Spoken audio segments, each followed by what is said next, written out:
এতিয়া চাহ ইয়াতে খাব নে ভিতৰত ডাইনিং টেবুলত খাব? ভিতৰতে গৈ ভিতৰত হেৰি চাহ খোৱাৰ আগতে কথা এটা কৈ লওঁ বুলি তাৰ মোক আপুনি ফোন আকৌ নকৰিব দেই চাহ ডাক্তৰ বাবু ফোন কাম নকৰিবা হেৰি মোক মানে এদিনৰ ছুটিৰ লগতে টকা 2000 লাগিছিল ছাৰ হয় ছাৰ তুমি দৰমহালৈ আজৰি হৈ আছা ইমান ধকা তোমাৰ পাবলৈ নাই মা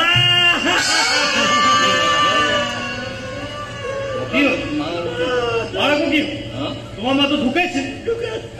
কয়েকটা অক্সিজেন আহিছা কয়েক মা ক'ৰ পৰা আহিল সমহীয়া বিধি কৰিছে সেইকাৰণে মোক এদিনৰ ছুটিৰ লগতে টকা 2000 লাগে ছাৰ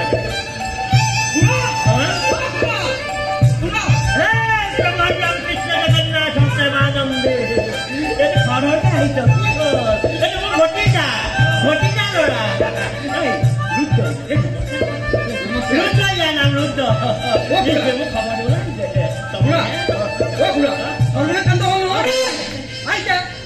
মানে আপোনাৰ মা দমকলৰ পৰা পৰিখন ভাগিলে নহয়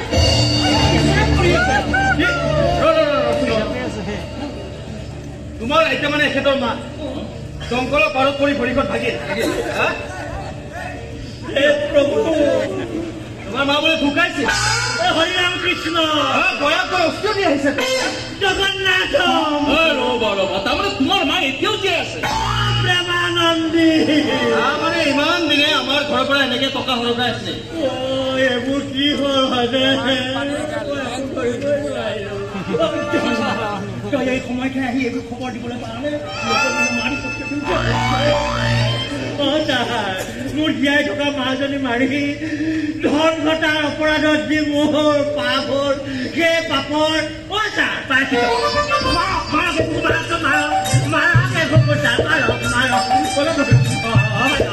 মূৰত নামাৰিব মাৰাত নাই ভক পাপৰ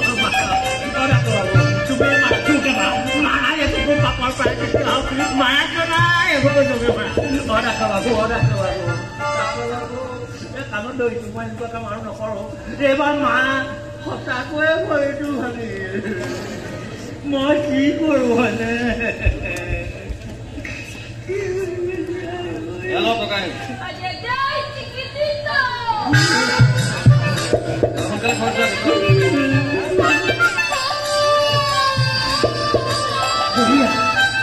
হে প্ৰভু ৰাম কৃষ্ণ জগন্নাথ মহিয়া এতিয়াৰ পৰা মই মা ভঙা ভৰিটোৰ পৰা আৰম্ভ কৰোঁ মা ভৰি শুনি তাৰপিছত চাকৰি ঘৰ তাৰপিছত হে প্ৰভু হৰি ৰাম কৃষ্ণ জগন্নাথ প্ৰেমানন্দে